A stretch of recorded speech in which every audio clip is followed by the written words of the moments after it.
Good evening and welcome to In the North Bank, the big Sunday show. Obviously, you can see again, Paul's not here, so I'm hosting my second show. So, experience is not up there, but we're gaining it every time. So, but here we go. I'm Sparks. Nice to see you all.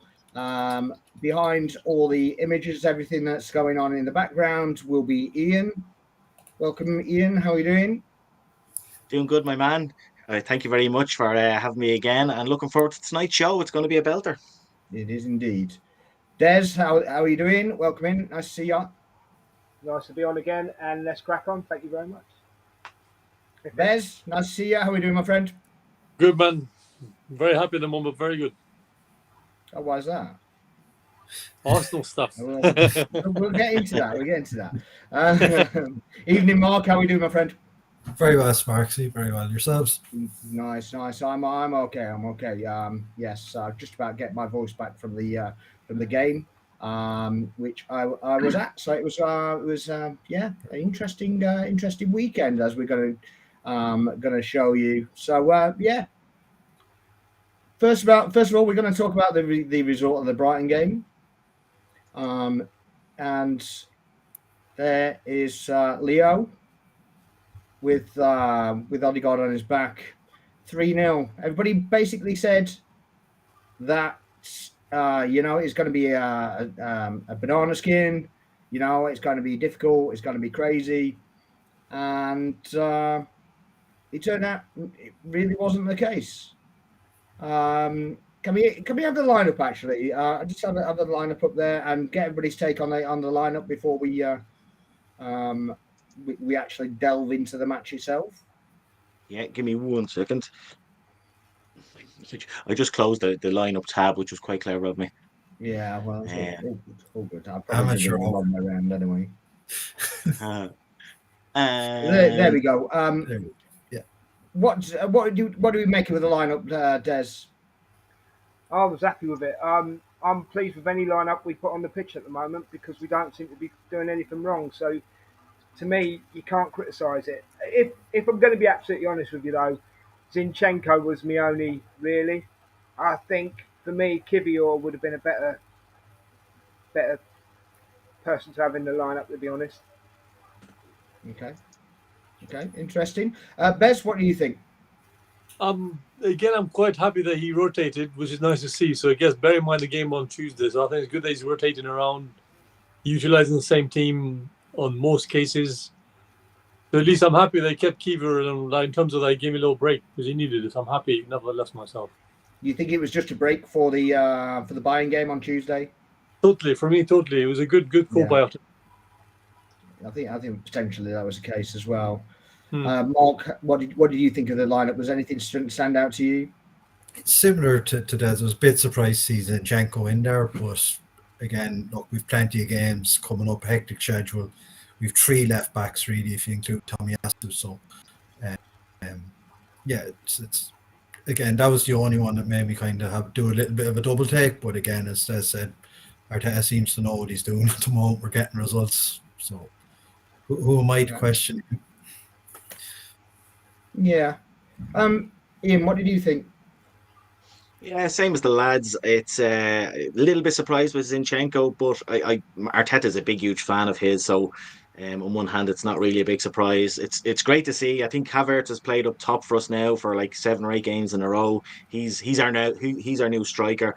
It was great to see him keep his place. There was no reason to drop him, obviously. But yeah, other than Zinchenko, Jorginho maybe as well. But very happy with that lineup. Is he our best striking option now? For me, I think he is. Yeah, he just suits our style of play really, really well, and it gives the option that if we need it to put Jesus either on the left or the right, it gives us an extra wing option now, with Havertz up top. So yeah, I think he's our number 1 striker at the moment. Yeah. Mm.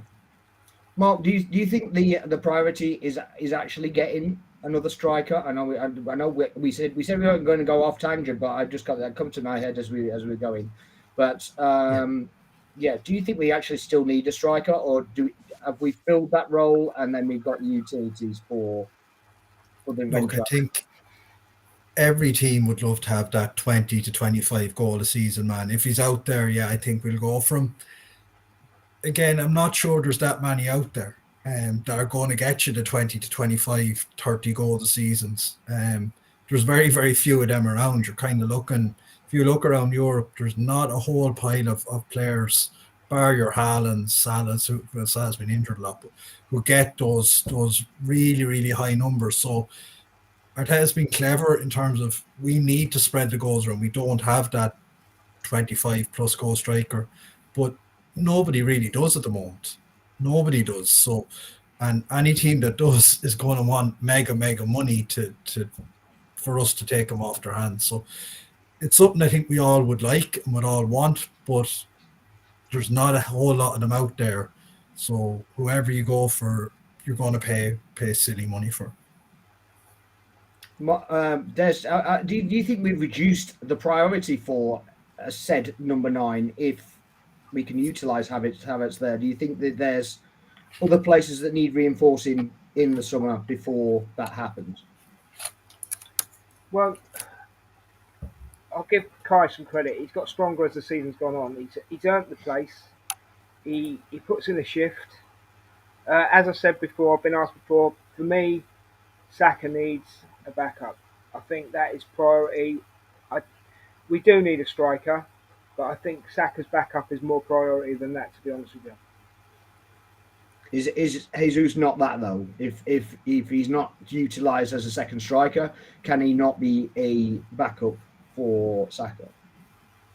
Yeah, he could be. I don't know. He's just playing differently this season, isn't he, Jesus? He's not like he was last season. He's a different kind of player this season, and I can't really put my finger on it, to be quite honest with you. Okay. Sorry, I just wanted to go through that just as I had the thought in my head, and I thought it'd be quite interesting just to get people's view on the developing situation. What do I think? Yeah. Quite honestly, I'm 50-50. I think we need a number 9. What I'd want to do with Havertz, if we get said striker, I'm not entirely sure, because I don't like him in the centre of midfield role. I think he can do it, but I don't think he does it as well as other players we have at our disposal. So my personal take probably right now would be to target the positions that we actually need and treat Havertz as filling that position for now. And I think we need another centre back. We need another midfielder, probably deep line midfielder. And like you said, I think we need a Saka fill-in. And I prefer to spend money on those than potentially displace Havertz, who we spent a lot of money for, who is now finally actually showing that he's worth the money that we paid for him, and go for those other areas. Fair enough. What do you reckon, Ian? Yeah, like when it comes to, you just mentioned needing a backup centre half. I was thinking about this recently, because if anything happens, God forbid, to Saliba or Gabriel, I was thinking what would happen. Now, we have Ben White, who could play in centre half. We have Kivior, who can play in centre half. But obviously there'd be questions around their quality. But the problem is, I think we've a problem in centre back in the same way we've a problem with Saka, that whoever is potentially coming in to deputise for them and be backups for them may never ever see game time, because they're so good themselves, So it's kind of hard to know. When it comes to a striker, I think we definitely need to sign somebody up front. I said on here before that I think we need a winger more than we need a striker, because we share the goals quite a lot across the front line. So I wouldn't be too upset if we didn't sign a striker, but got a really good winger who could play maybe across all three positions up the top, up front. But that's a hard thing to do as well. It'd be great if you got both. If you got a striker and a winger, excellent. So if you got a Liao kind of player, you'd be happy with that rather than replacing Havertz, say? Yeah, well, yeah. That kind of style of player. I'm not saying that we're going to Yeah, get not him necessarily. Yeah. Now, like I wouldn't mind. I wouldn't mind having to like just get another really pacey winger as well. I'd love to get another number 9 and also a pacey winger. But that's me just being very, very greedy. What do you think, Bez? Personally, in recent games, I'm seeing this, and I said it on the podcast I did the other day that against even Luton as well. Sadly for me, I love Jesus, and I keep saying that I love Jesus since day one he walked in the club. I knew he was going to help us, connect with every player. But him and Havertz don't play well together. Sadly for me, Havertz in his own plays much better, holds the ball much better. Sorry, he seems to have his own mind, the way he plays, the way he drives the team forward with his obviously presence. I think for me personally, going forward from in and out to the end of the season, I think utilize more of Havertz. I think in the games that you need him, say someone will play Bayern Munich on Tuesday, I'll say probably playing on his own and let Jesus obviously do his own thing as well, because simply I'm not enjoying him and Havertz play it all together. Something's not right. It feels like they have two different minds, like we saw yesterday when I saw the highlights. Once again, I'm not here to criticize Jesus at all. He just sadly gets caught in two minds again. He doesn't know where to head the ball. Does he know where to connect with the ball, to hit it, or to pass it? Now, Havertz for me lately looks a lot better on his own. Now, he knows when to pass. He knows when to shoot. The man's got a new lease of confidence, which is wonderful to see from a player that's considered to be the flop of the season, apparently, which is stupid. When you attack a player that's clearly has had experience in the big leagues, Bundesliga, and then obviously for the Chelsea team, as we know. But for me, without dragging on, I personally think I'd rather see Jesus. I'd rather see Havertz in his own and let Jesus do his own thing. Okay, so going back into the Brighton game, do you think that they kind of conflicted with each other in the actual Brighton game, or do you think that they complemented each other, or what? Conflict, yes, because they don't play the same wavelength for me. Sadly, I saw them in the Luton as well. Luton game, they didn't play well with each other at all. They don't have that connection yet. Jesus didn't play against Luton. Say again? Jesus didn't play against Luton. Pardon me. Yeah, must have mixed up the other team beforehand. Probably I'm thinking of another game they played with each other. Wasn't it? Yeah, that's the one. Pardon me. Yeah, probably that's why I'm thinking. I'm skipping City altogether now. But yeah. I love to ponder, but let's go. Full steam ahead. That's what I say. So you wouldn't play them together, basically. You wouldn't. You try and keep them apart in the team. For the moment, yes. Does anybody else feel like that? For me, I don't think so. I get exactly what Bez is saying. I think Jesus on the left wing doesn't do too bad. Like, he can link up with Havertz and he can link up with his fullback. I don't think they're perfect together, but I wouldn't say that they're like that. It's a problem.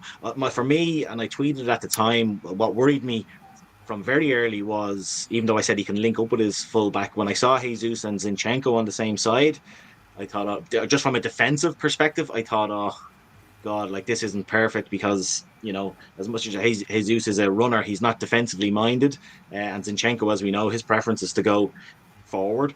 So that worried me more than the partnership with Havertz. But when I say worried, like, I wasn't overly worried.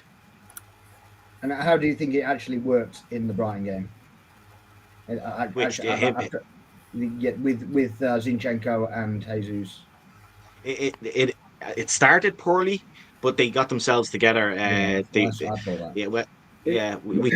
kind of took the more we took control of the game, it became less of an issue, which is, I know it's an obvious statement, but just at the very start they got turned, and like they got Jesus's press was just ran by, and I saw him a couple of times when the ball went past him, the kind of head went down. He didn't go crazy trying to get it back, but it definitely got better as the game went on. Is Jesus only playing though because Martinelli's still not 100%? Well, I was going to ask a different question Nobody to that. knows. Oh, Do you think Jesus is playing the way he's playing because he's been told to play that way? Because it seems to me, and this is just an observation, you can tell me what you see. It seems to me that we only fly down one wing now. It seems to be we don't overcommit both sides, so we kind of overload one side and use that side to channel down, and then the other side, instead of overloading and going back in, we're kind of staying in formation, so to speak. Has anybody, have you noticed that, Des? Do you think that's the another case? point you make. Most of the play goes down Saka's side, doesn't it? Well, yeah, but even if it switches over to the other side, it only Yeah. goes down that side. So Yeah. it's whatever side is overloading. We don't switch the play and then Yeah. go down the other wing. It No. seems to be a game plan that Yeah, I think you one could be side right. is used, and then the other side is more defensive minded, plays a little more ticky tacky. It's more take your you know. opportunities when you can, isn't it? Yeah, so rather than we're high up the field this side, we're going to run in behind this side. We don't seem to do that. We seem to basically run in this side, and then kind of hold everything around here, and then play back to that. I get what you mean now. Yeah. I think you're right. I think you are. I think you hit the nail on the head. I think that's So how we are. I'm just wondering if that's the air of uncomfortableness that like the likes of Bez is seeing in Jesus, that he's trying to adapt. Or is Jesus more of a number 9? Is Jesus more of a number 9? That's what I think he is. He's more like a Zek type player than a build up. He's basically what he wants to run in. He wants to be direct. Yeah, Kai will build it. Kai will build it up, won't he? Kyle hold it up and get other players involved, and then build it up that way. Where Jesus wants to wriggle through the ball, and I'm basically more direct, isn't it? Absolutely. So I just wonder if that's what Bez is doing. To be honest, I can't change anything you're saying. I agree with everything that you're saying, Sparks. Bez, just cheer up. Do you know what I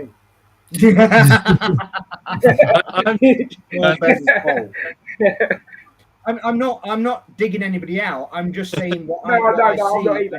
It was just a joke. It was just a joke. I know exactly what you're saying. I know that. I know. But all I'm kind of saying is that maybe it looks like that because he's slightly more uncomfortable, and he's not quite doing his normal role. Yes. And the thing is as well, Jesus doesn't get 2 players. Jesus doesn't get 2 players or 1 or 2 players on him on the wing where Saka does. Do you know what I mean? If you watch as well, Saka's always got 2 players on him. Wherever he goes, he's got 2 players. Jesus hasn't. Jesus got a bit more. I think he's got a bit more freedom on that side. That's more to do with the opposition than us, though, isn't it? Like the opposition choose to double team Saka, whereas you can't double team everyone because you don't have 14 players on the pitch. So they're picking their poison, I suppose, and going, right, we think Saka's the bigger danger. We're going to double up on him and take our chances that and some triple up, by the way, as well, not just double. I mean, he does get tripled up. Yeah, but that's it. You've the winger, one of the midfielders, and the fullback. Usually, it's how they've gone after Saka this season, which should create more space on the other side. As you said, Sparks, Jesus, it's one of those, he can play as a winger rather than it being his best position. He's kind of out there at the moment doing a job rather than it actually it's not a long-term future for him as a left winger. I don't think so. Do you think that? Do you think it's not something that he's actually adapted in his game, and basically he's saying to him, well, we'll keep you on. If you can do the job, we'll keep you on to do that role? Potentially, but I don't see him nailing down. I don't see him being the number 1 left winger at Arsenal. I think Martinelli's ahead of him. Maybe not at the moment because he's coming back from injury. And as lads said, we might sign a winger during the summer as well. So I think he's behind Havertz at the moment, so he's been accommodated on the left wing rather than actually we think you're a brilliant winger who's pivotal going forward. I think if Martinelli was fit and had stayed fit, he would have kept his place out there. He was going quite well before he got that injury at Sheffield United. So. Okay, so I'm just going to throw something out there, just purely on observation, as something that I've seen a couple of games when Martinelli's come on as a sub, he's been put on the right wing rather than the left wing. Yeah. Do we think that, God forbid, that Martinelli is going to be the super sub for Saka, and he's actually thinking of getting a new left winger rather than a right winger to cover Saka? I hope not. I hope that Martinelli keeps his wing, to be honest, because he plays that wing really well. He knows how to cut in.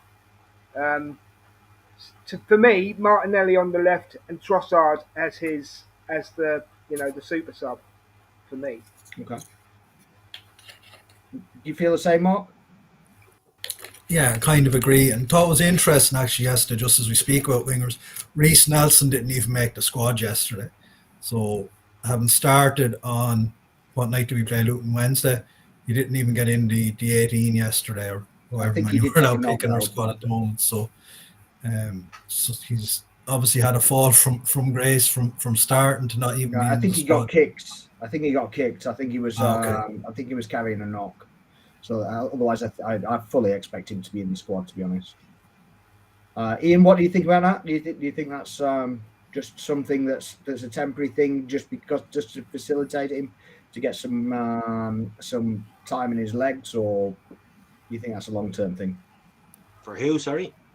For Martinelli to go on the right wing rather than left wing. And 100%. Yeah, it's Martinelli is so important to us, and he's going to be really important in the run, and especially in big away games like when we go to very Old Trafford and the Toilet Bowl. And we need to build him up. Of course, there's many games before that, but yeah, I think it's just get minutes into his legs and get him ready.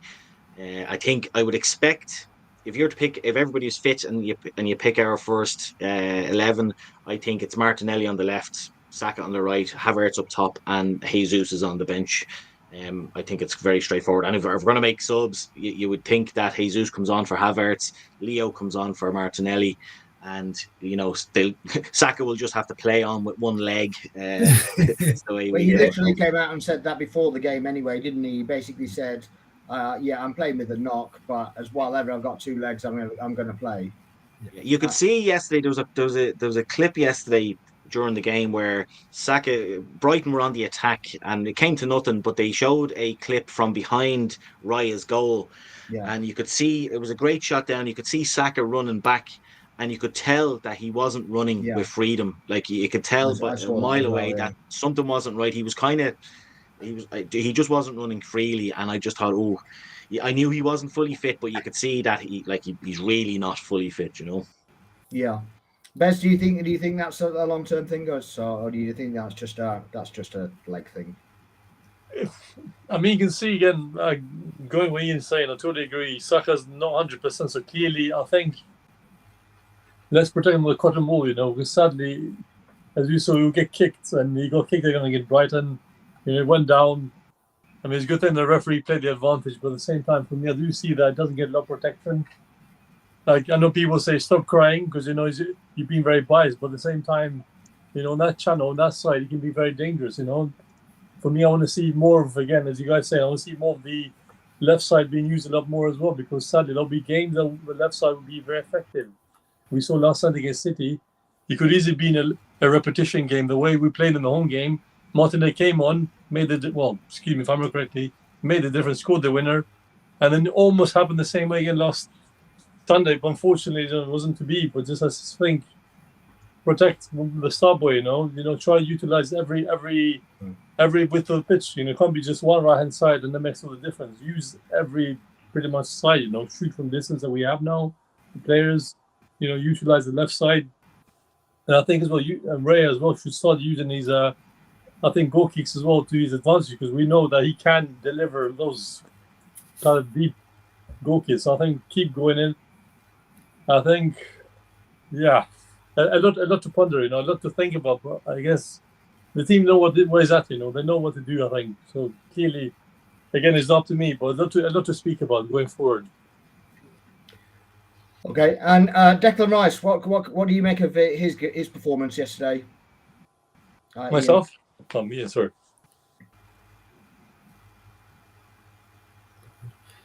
Yeah, Rice. Who did you ask there? Suppose I'll take it. Yeah, Go on. very good again yesterday. Yeah. Very consistent. He just doesn't have a bad game for us. No, mental, isn't it? It's incredible, really. He just every game, the worst performance he has is probably a 7.5 or an 8 out of 10. It's just unreal to have a player like that in the squad. You can just bank on him every week. He will perform. We haven't had a player like that in God knows how long. That just he'll perform. We don't have to worry about that at all. Yeah. Mark Odegaard. Sorry, I've got to disagree. Odegaard.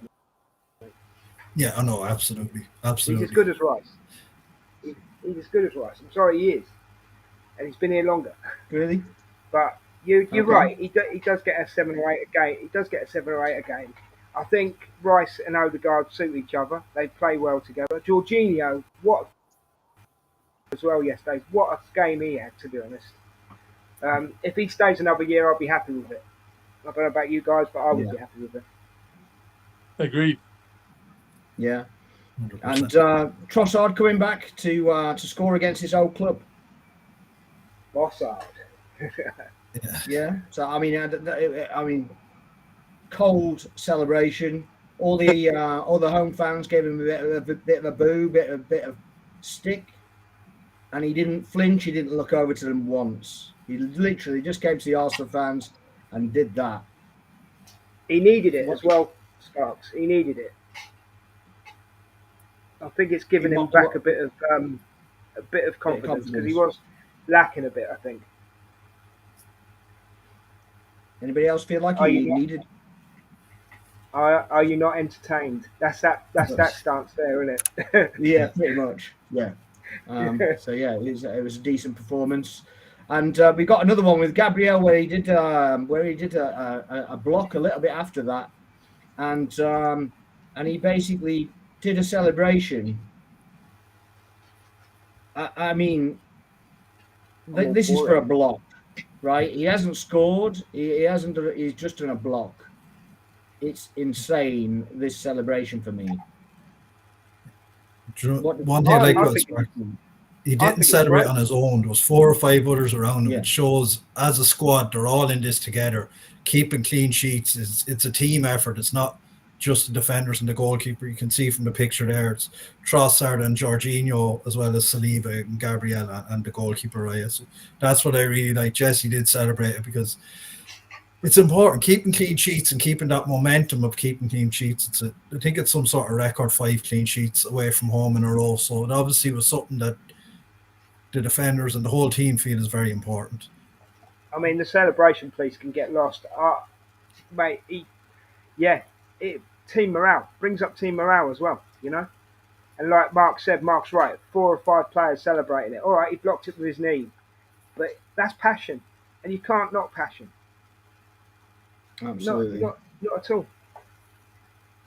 And Ian, what did you make of the save that Raya did he just sprung out of nowhere to claw out the air. Yeah, no, to be fair, I will say I don't think it was as difficult to save as it looked. It wasn't right in the top corner. It was at a decent height from.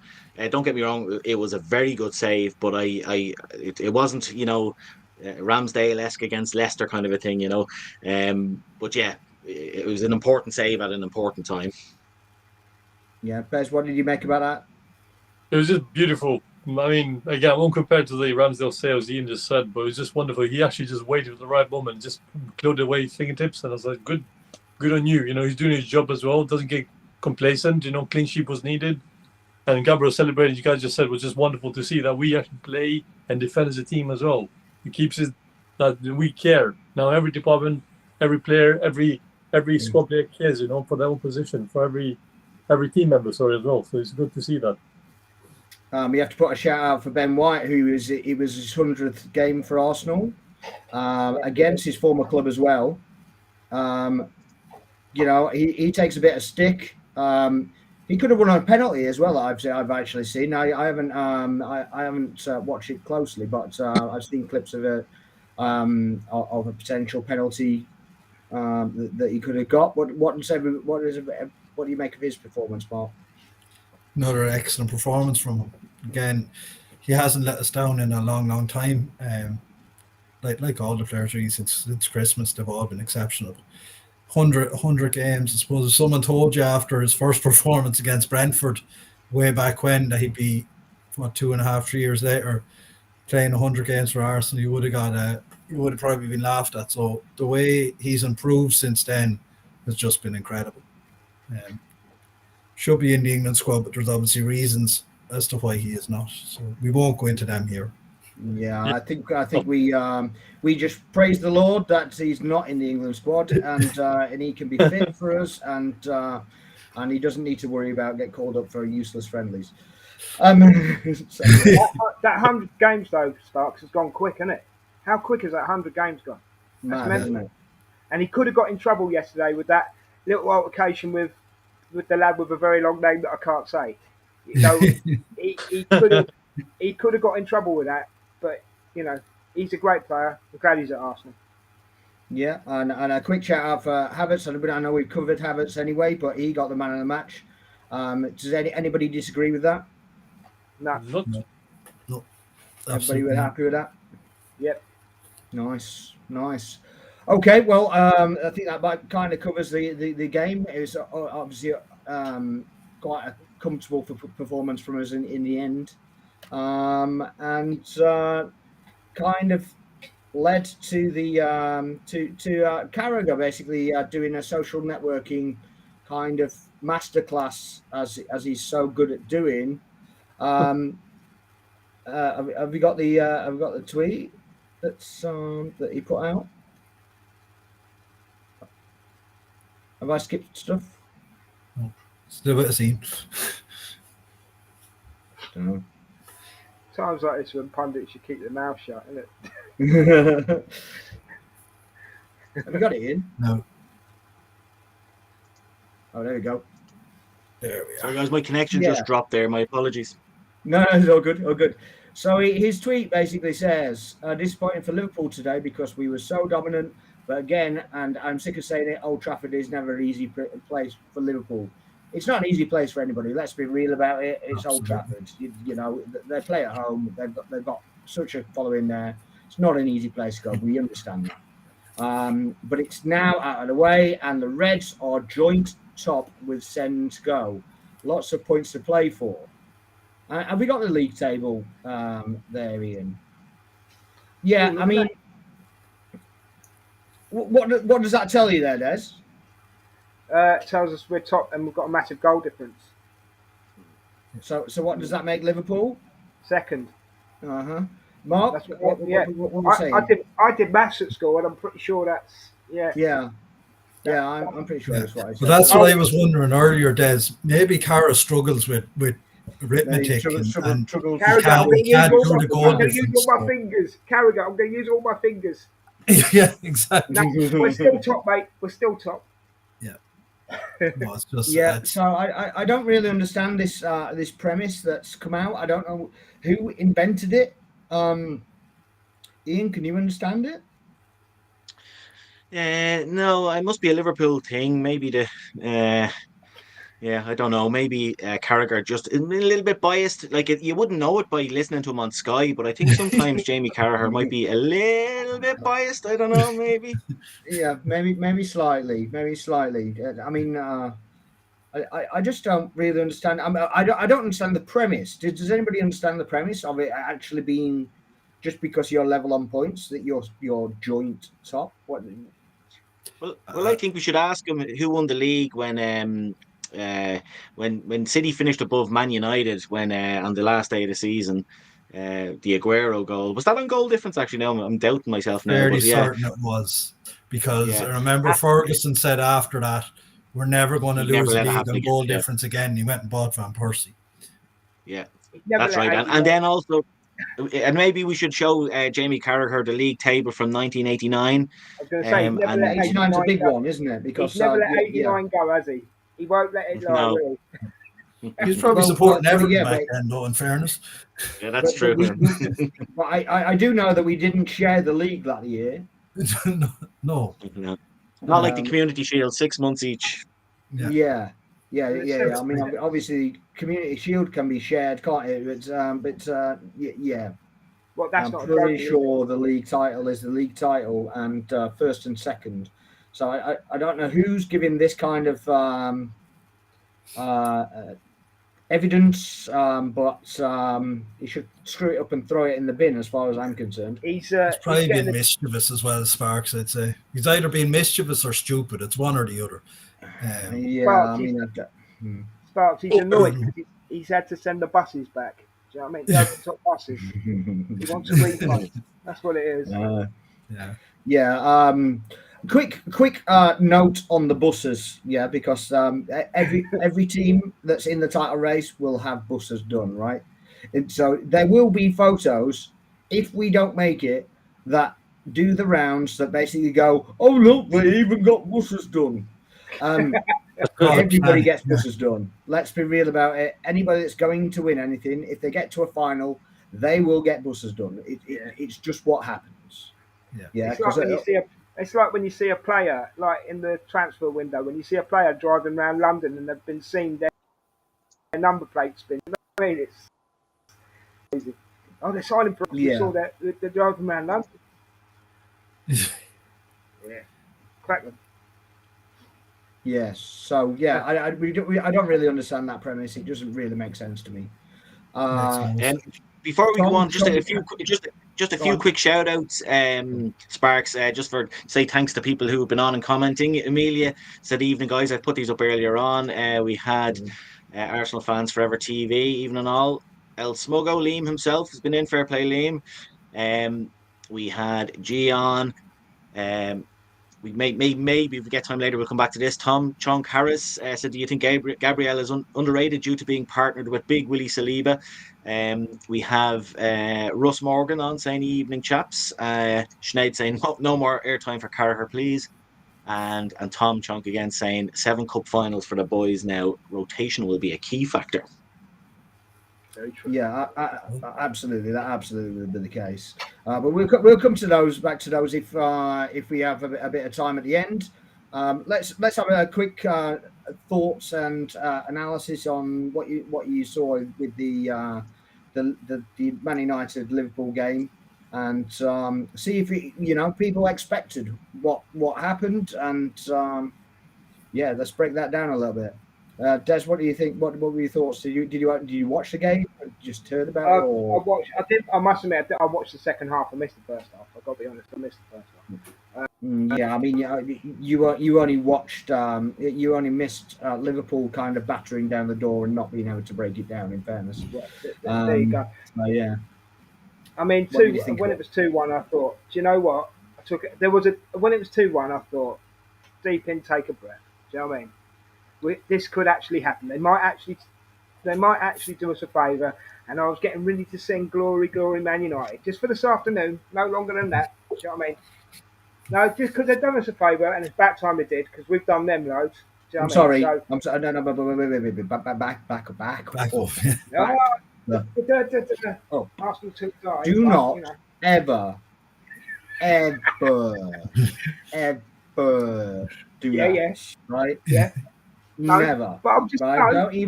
Not even if you got to wash your mouth out with soap afterwards. Don't do that. Okay. Right? Okay. That's my fair only enough. All right. But I just thought, fall you know what I mean? I thought I'd mark the occasion with a little bit of a sing song. That was all. I might have changed Mark the it with lyrics. whiskey, not sing songs. Okay. Anger suffices in occasions like this. I thought with 5 minutes to go, I thought this could be doing Arsenal a massive favour. But And Des, then the penalty. normally, like, it's going to cut you off. You could just say, yes, come on, United. But you don't have to say, come on, glory. Why, man? Bez, cheer up. But I'm saying that I can understand, you know, because I thought, yeah, this could turn out to be all right in our favour, like we wanted, and how we've talked in the past weeks. But obviously, Can you? Man United did the Man United thing, gave a penalty away, which for me wasn't a penalty. But I'll take the draw. I'm happy with the draw. Absolutely. Can you imagine how we're going to feel when we have to cheer for Spurs against those two? Oh, right, shit, easy, Ian. I've had to tell it off Yeah, about Man United. I'm not Just going saying. to tell I'm just saying. No. that's a The long way London away. Yeah, KFC. we've got to play both of them, Oh, leave by the it way. out, mate, So leave it out. let's worry about that when we played them, right? So Yeah, yeah. A long way Oh, away. yeah, oh, look, my heart we'll worry stopped about again, cheering my for other heart stopped folks again. when we've actually beaten them. Yeah. I As did far as think- I'm concerned, anyway. On a serious note, I thought they were going to do us a favour this afternoon. They didn't quite. They did They were very Man United-y, you know. But I'll take the draw because end of the day we're still top of the table.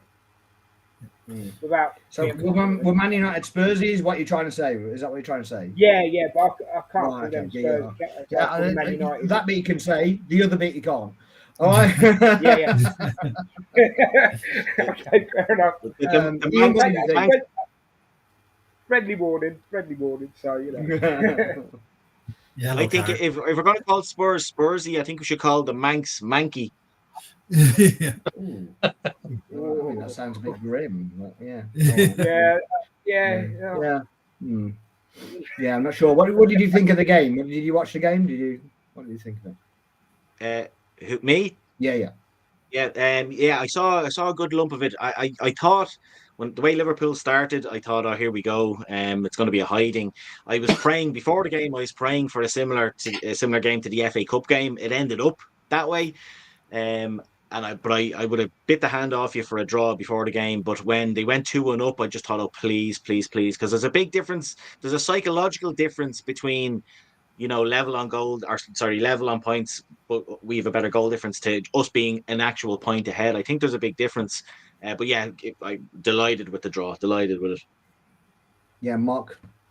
Very similar. Delighted with a draw, especially if someone offered me a draw at half time, I would have said thank you so much and run home. It looked like United in the first half. It looked like United could have been there till Christmas and they wouldn't have scored.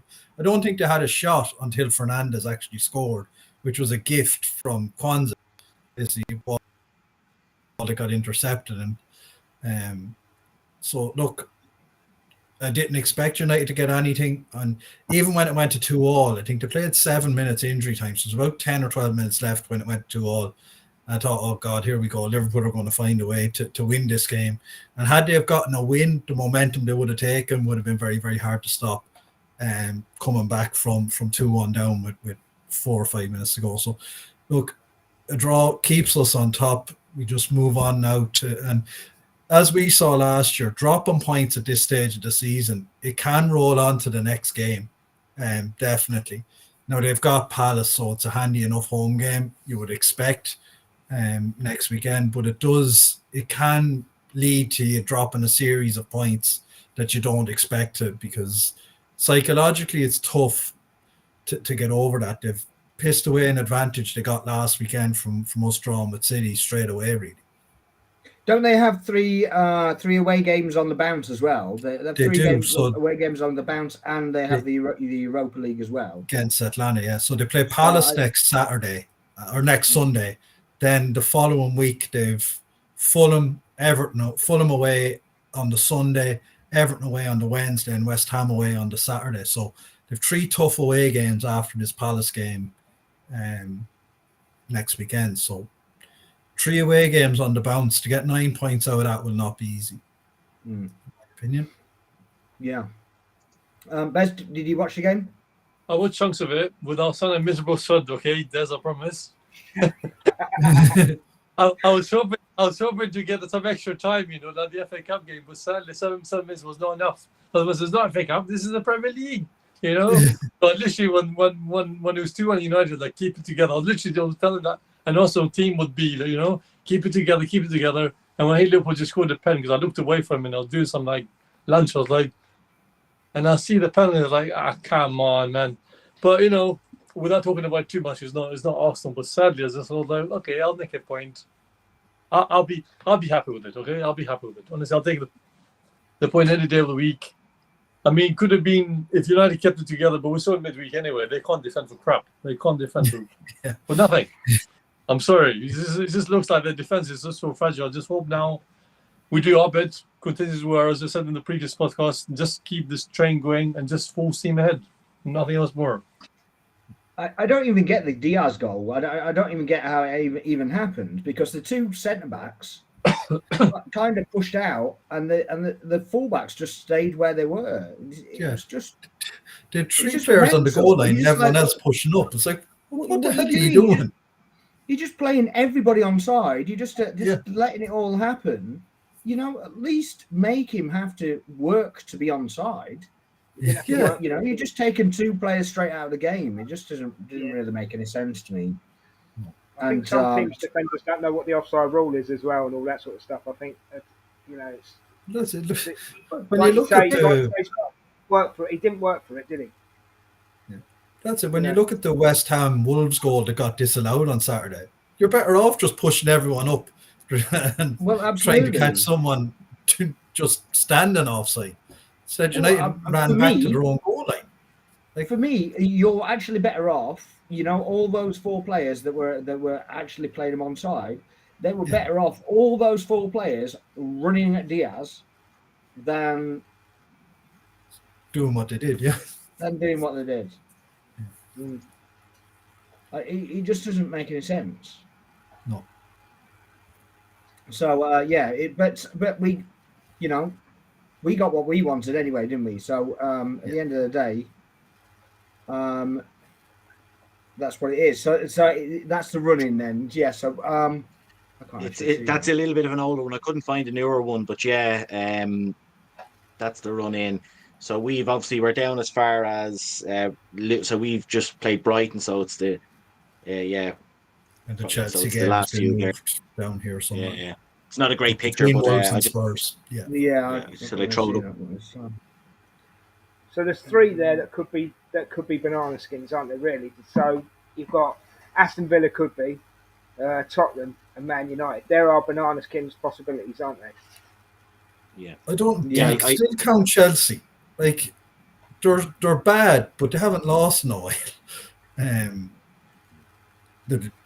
They haven't kept a clean sheet in months, but I know they drew 2-2 with Sheffield United tonight, and watching that United Chelsea game, whenever it was Thursday night, we'll definitely score against them. But they are picking up not good results. There's plenty of draws in there, but they haven't lost in a while. So I wouldn't completely take that game for granted.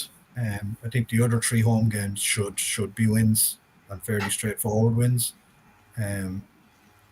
Wolves away, I would hope that they seem to have a few injuries at the moment, so you would hope that would be another straightforward win. But yeah, as I said, there's probably 3, potentially 4 banana skins in there, and definitely the 2 big away games at Spurs and at Man United. I'm not so worried about going to Old Trafford though. I'm not. It used to intimidate us, but I don't think it does anymore. No. No. But then we said they weren't playing great last season there, and we were playing well, and we still went up and managed to somehow lose 3-1. It's weird in Old Trafford for us. No matter how well we're playing or how bad they are, they just seem to, I don't know, they just seem to pull out a performance and do us. But I do know what you're saying, Des, because we're a different animal now. I think we should just overpower Man United, just in terms of controlling the game. We're not as chaotic. Man United, to get something out of a game, need the game to be a little bit chaotic so that they have chances to attack and go on the counter attack. And I don't think we play that style of game. And we should just stifle them and kind of bury them. But I'm very nervous about that game. It's fair enough. I can understand why you're nervous. I can understand that as well. What do you think about the Villa game? Did you think the Villa game's a foregone conclusion, or do you think that's a tripping hazard as well? If I'm being honest, that's the one where Ian's a bit concerned about Man U. I'm a bit concerned about Aston Villa, to be honest with you. And Watkins being back could be an issue. That's it. I watched them yesterday. Defensively yesterday, they were shocking. Yeah, I will agree with that. But it's that. And Douglas Luiz can't play as well, I think. Yeah, he's suspended. They also play against Leverkusen Thursday night in the Europa, or no, it's not Leverkusen, it's someone else, but they play in the Conference League on Thursday night. So Emery, obviously, he'll probably have to weigh up his options. Hopefully he weighs them up the same way he weighed them up when he went to Man City the other week and puts out the reserves. He doesn't but do I that don't against see him us, doing does that. But again, they're going to have a lot of mileage in the legs by the time they play us. So while not a foregone conclusion, it's a game, I think. Look, at this stage of the season, every game is a must-win, really, isn't it? But like you said before, guys, we're stronger this season than we were this time last season. We were depleted. We were depleted. We were tired. We're not that this season. We're a different. Like Ian said, we're a different animal. We're a different beast. So just take each game as it comes. That's all you can do, really. Yeah, I agree with that, and I think you've got to take into account Rice and Saliba being fit, obviously, but I think Havertz is a big part as well. I really do. I think he's surprised a lot of us. I didn't want him when he was coming. I've always supported him, but I've never been there to criticise or anything. But I didn't really want the signing. I thought it was too expensive as well. But I wouldn't have it any other way now, and I'm more than happy to say that it's you definitely weren't alone there, Sparks. In that kind of, I would have said the majority of us probably thought the same, and a good majority as well. Not even a small majority.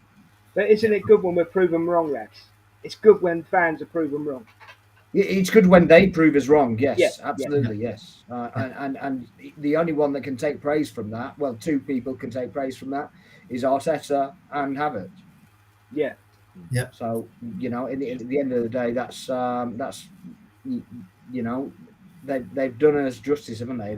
All we can ask is that they bring players in that improve the squad, and everything else kind of follows suit from there. So, I think a huge thing as well from last season to this season, as well as all the things you guys have spoken about, our squad depth is so much better now. Like when you think in 2 seasons ago when we just missed out on 4th spot, like we had horrible injuries. Our bench had 2 or 3 academy players on it, and even last season, towards the end of the season, that's what was happening. One thing Arteta has done very well now, whether it's through player management or if it's just luck. He's managed the squad so that coming into these last 7 league games and the later stages of the Champions League, we have a high quality bench for every game now. If the lads who are fit now stay fit, like it's night and day, our bench from this season to the last 2 seasons as well. That's going to be a huge part. And we've still got Timber to come back as well. Yeah. I was also going to say that Sorry, go on. I was going to say, I've already predicted that Yuri and Timber is going to score the winner in the Champions League final. I just want to say that again. That's all. I'll have a tenner on it. Hope you're right. I mean, whatever bet you put on, and if you haven't put a bet on by now, then go and put one on, because when you make statements like that, then they need to be backed. You have to back them up, yeah. There's nothing worse than saying something like that and it coming true and you didn't do anything about it. I'm not encouraging you to gamble more than you can afford to lose by any stretch of the imagination, but that should be backed. That's us covered from an insurance point of view.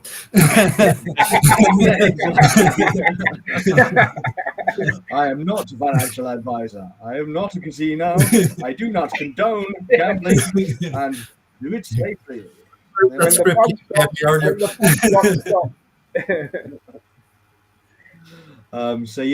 it was quite nice actually. We just very briefly, Vieira and Eddie got on the pitch as well for the Brighton game. So you're talking about squad depth. That's obviously what I'm linking it back to. Quite nice to actually get them back on the field and just get some time in their legs, even though they're bit part players. Yeah, definitely. Yeah, definitely. So you never know when those bit part players are going to be needed. Can I just say one quick thing about Raya as well? Can I just say one quick thing? I love Rambo, don't get me wrong. I do love Rambo. Now, how calm is Raya between the sticks? Yeah, There's a yeah, you're level of on. assuredness there that you never had with Ramsdale. Yeah, and as Everything's much as we frantic. spoke, yeah. Sorry, go on, Mark. No, it's just everything's a bit frantic with Ramsdale. With Raya, it's just I'm going to deal with this. I'm calm. I trust myself. His defenders trust him as well, which is a I mean, huge, after huge my thing. Man United comments, I'm going to tread carefully, but it's almost sexy. Do you know what I mean? You're allowed to Yeah. link that to our players. That's not a Okay, problem cool. whatsoever. I'm just finding, Yeah. Mark, I'm just finding my boundaries. There's no I'm disclaimers finding my allowed boundaries. needed for that. No, But I think it's sexy. yeah, I think he's a it's sexy keeper. I love the yeah. way. I'd agree with that, and I think he. Go on, No, go on. go on, Ian. Oh no, so I was just going to say very quickly, and fair play to you, Des, because as much as we speak about Havertz and the bench and all that being a huge difference between last season and this season, Ramsdale and Raya, exactly as you said, as much as we love Ramsdale, Raya coming in has been a massive difference to how we've played and how we've performed this season. So yeah, no, it was a good shout. Just wanted to say that. Thank you. The money's in the post, mate. Yeah, It's coming out my laptop here. Hang on.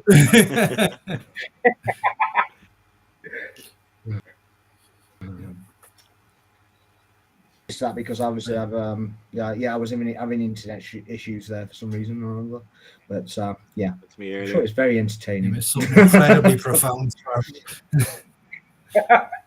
Yeah, so we've got the a big game coming up, the quarterfinals against Bayern. Obviously, the home leg is first on Tuesday, and then we follow it. I think it's 2 weeks later, isn't it? No, following the away week. leg. Or is it the following week? So 17th. yeah, well, what's your thoughts on the lineup that we're going to put together for the Bayern game? Des, we'll start with you. Okay, thank you. I just think he's got to just do what he does, put out what he wants, because, to be honest, it's going to be the same back four. Raya's going to play till the end of the season. I can't see Ramsdale coming in at any point at the moment, unless, touchwood, there's an injury, but hopefully there won't be. So it'll be the same. If it ain't broke, don't fix it, Sparks. Do you know what I mean? That's my attitude on it. And after Bayern, they lost again, haven't they? So I was a bit worried about going into this game. I'm not so much anymore. Okay, Bez, what are your thoughts? I think keep it, as Des is saying, keep it the same. Don't change anything. I think go into it. We just go with a calm head. We're looking short at the back. We look good in midfield. We have a solid midfield. Our bench looking solid. And just don't change much. Just keep as you are. As this, and just keep it flowing, keep it moving, and get a result and go to the place and give him another fighting spirit, a fighting chance. Just close the game and then take it easy in the Premier League, going forward now. Okay, do you think Partey or Jorginho starts? I want Partey for the home leg, to be honest. Okay, that's For me. Tuesday. Yeah. So yeah, Mark, do you think Zinchenko gets in that lineup, or do you think he changes that as well? One of Tommy or Kivior probably come in just to give us a bit more defensive solidity. They have good wingers. Gnabry scored at the weekend. Coleman has been injured, so I don't know if he's going to be available or not.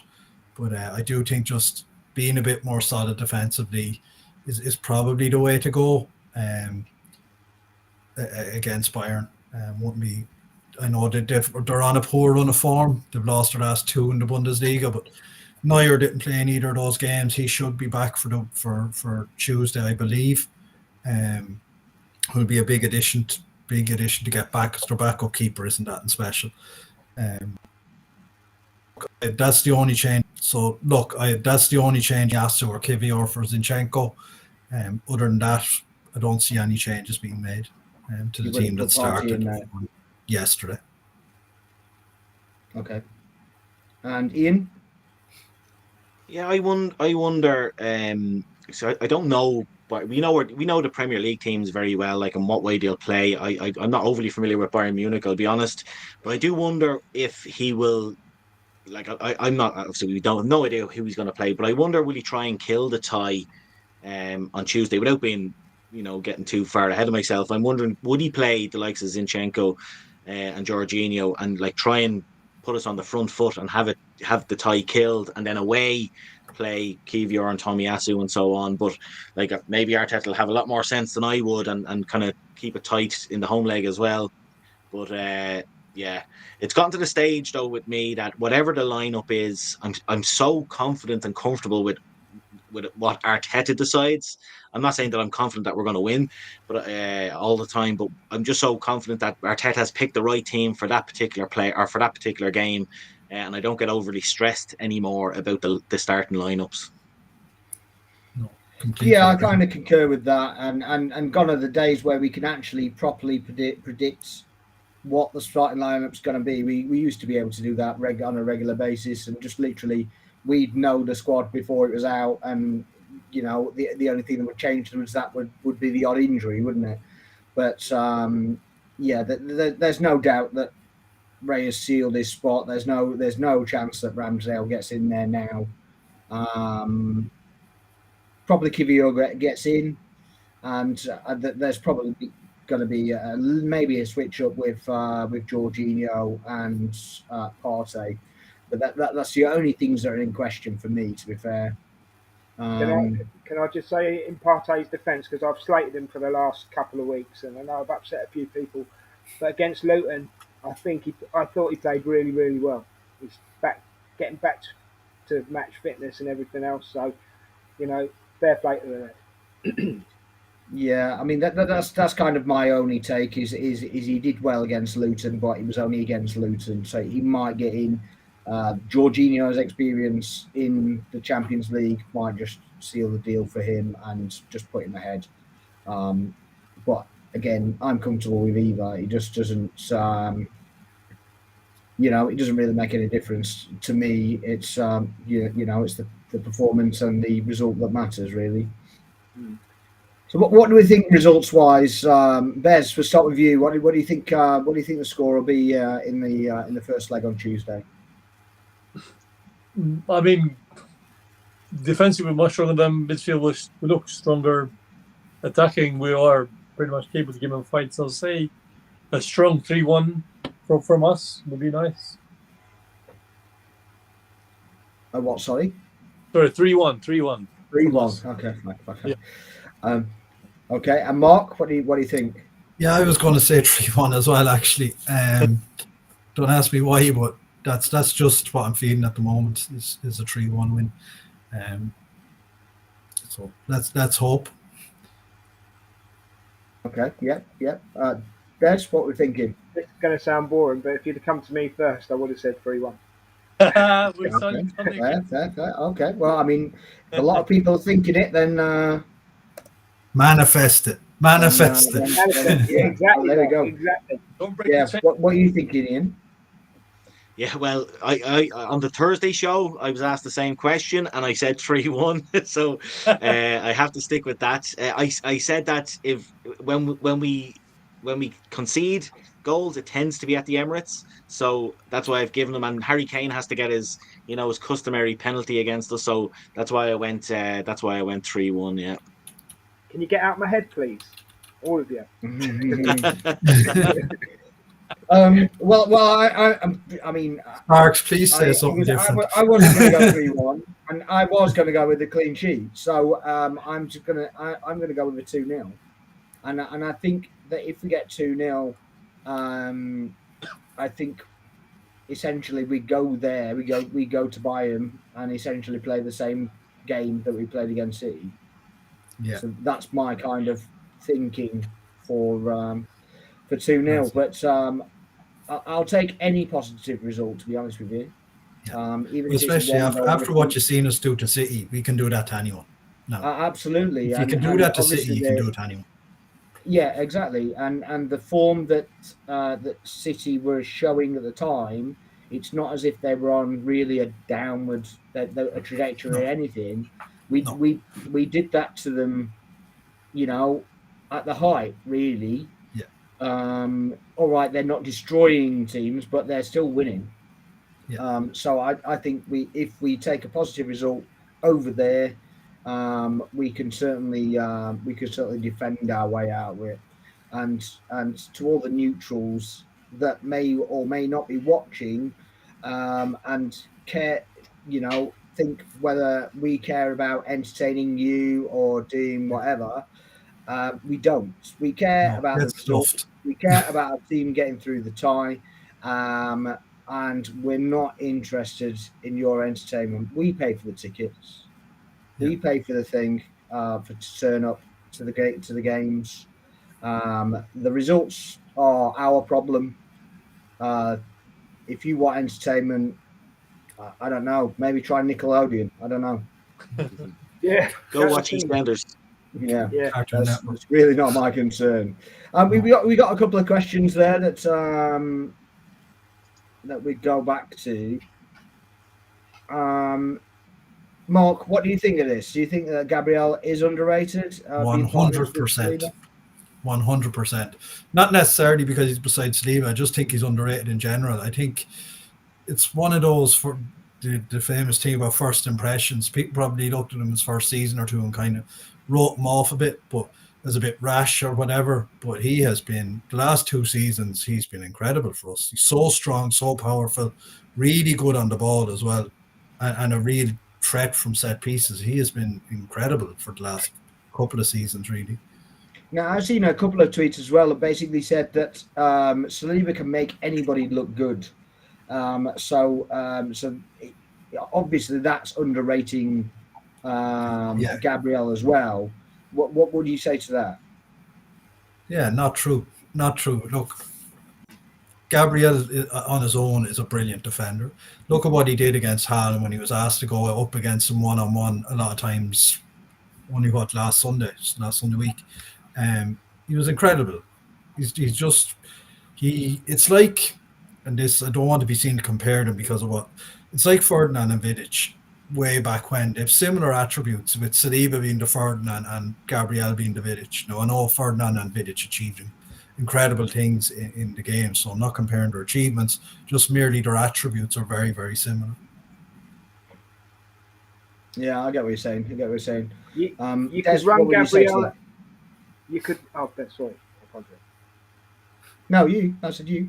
Oh, me. I thought you said Ben. Sorry, I apologize.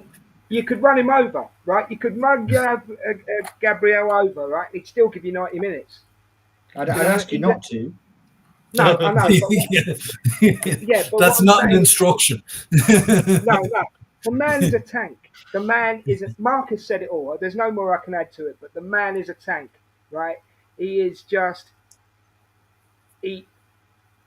energy, power, everything a defender needs, everything he's got, right? And he's got it in bundles. He's got it in absolute bundles.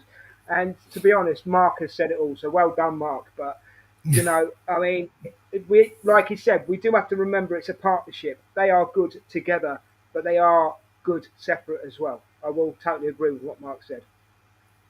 Okay. Anybody anything to add?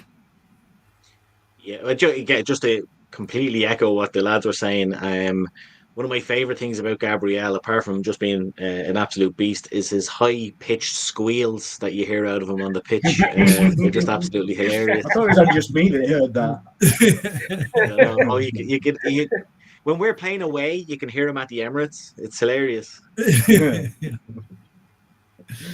Bez, I would add something very slightly that's probably goes under the radar, is that aerially, I think Gabriel is probably the better of the two, at least, and I don't really see anybody else in the actual league doing what he does aerially. I must admit, yesterday, and he scores goals. Yeah. When Odegaard put that ball in yesterday, Sparks, right? How many of us thought that's a goal? I just thought the way Gabriel ran into it, I thought that's going in. I thought, What was it? 2 minutes in? I thought we were going to be 1-up 2 minutes in. And the thing is there again, when he knew he'd missed and he was like, rah, he lets it all out on the pitch, doesn't he? He lets it all out. Did we have another one there? Was there another one there, Ian? Yeah, there's one. It was not so much a question, but just to give it a couple of seconds each. something we all know. Just that it's 7 cup finals for the boys now, and rotation will be a key factor. It's just so true. We mentioned it earlier on about the bench being so well stacked now, and Arteta knows how to use them. That's again, like I was saying, I'm not too worried about the lineups, because I just think Arteta seems to get them right and the substitution. So yeah, I'm just very happy with all that at the moment. Yeah, and Bez, we got pretty much everybody out of injuries and such like.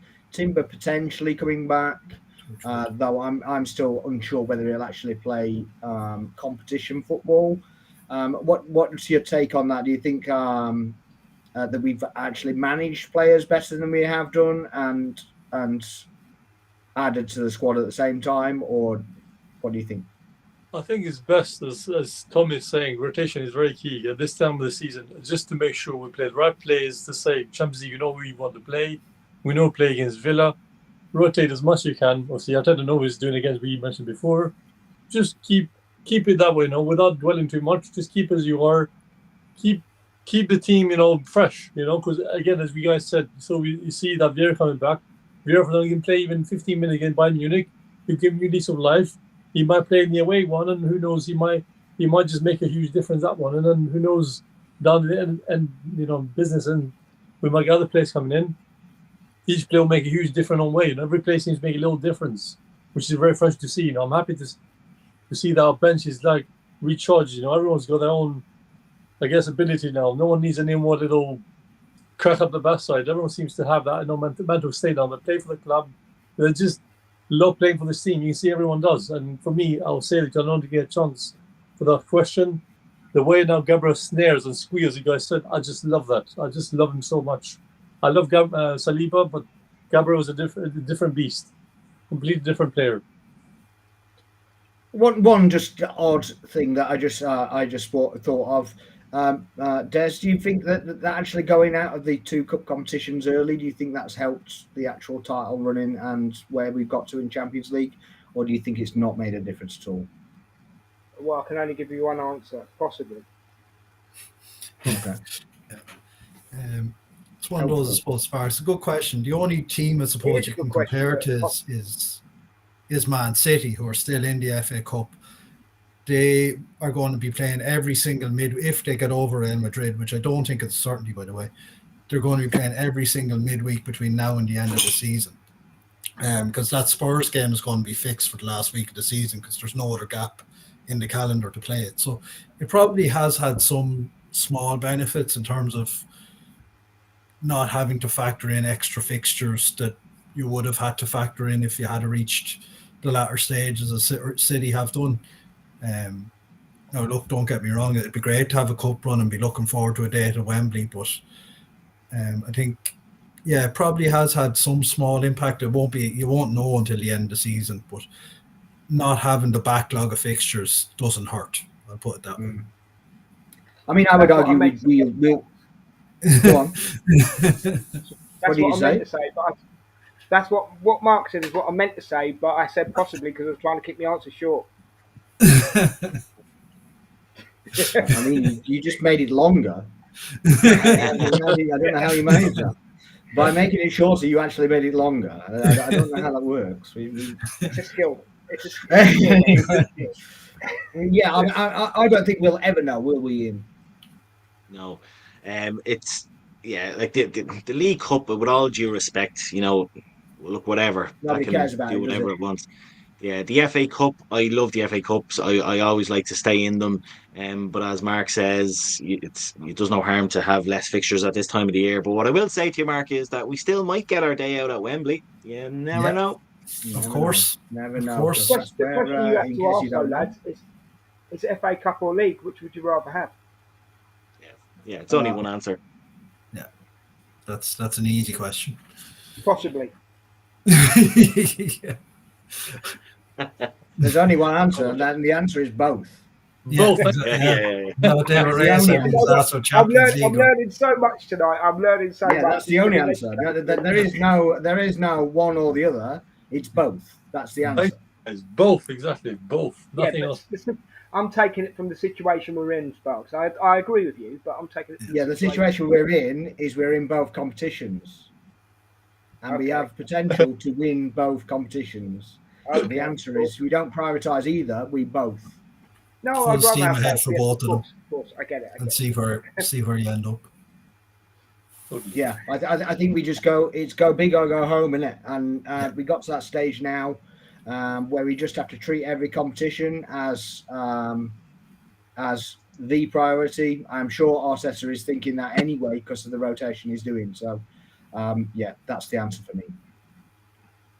And it's not being big-headed. It's just A, I can't choose, and B, I don't want to choose. And I'm the host of the show, so I don't have to. One thing though, lads, Arsenal are fun to watch at the moment, aren't they? It's enjoyable. Well, unless you watch them against City and they're neutral. Yeah. Mm-hmm. Yeah. Other than that, but yeah. Anything else? Anybody got anything else? No. Yeah, I want Just to to ask say, one quick question. I want to ask one quick question about Luton. Second half, were we playing as if we were just going to catch them on the counter? It just like the game just suddenly changed. It just felt like it changed in the second half, and we were just, toying with them a bit. I think we did that at the Brighton game, though, didn't we? You kind of played in phases. Once Havertz scored against Brighton, we kind of went into a low block. Exactly the same thing. It's part of our game. I see that we actually play games in phases now, so it's like 10-minute phases, spells of playing different ways. So like trying to recover energy and whatever. And so we do 10 minutes of this, and it's not just 2 different ways; it's like 3 different ways. So we do 10 minutes here, 10 minutes there, 10 minutes there, and this is where we end up.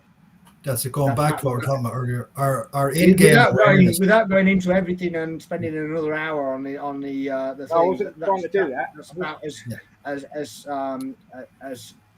surefire as I can put that answer anyway. Yeah. I don't know anybody else. Our in-game awareness is miles ahead of where it was last season. It really is, isn't it? It's just like a completely different level. Yeah. Anyway, I think we've kind of covered everything that we need to cover on the show. So we're going to leave you with it. Des, thanks for joining us. Been a great, always a pleasure to be on. Contribution as ever. Thank you. Bez, cheers, nice lads. to see you. Mark, thank you very much. Thank you. See you Tuesday. Show. And Ian has been the co-host as well. Been doing everything in the background as well. So a big thank you to him, and thank you for the contribution. No bother at all. Thanks very much, guys. Enjoyed the show. Nice. And I've been your host, Sparks TV. We're going to leave you to the rest of your Sunday. Have a great Sunday and ongoing week. So, see you later. Cheers.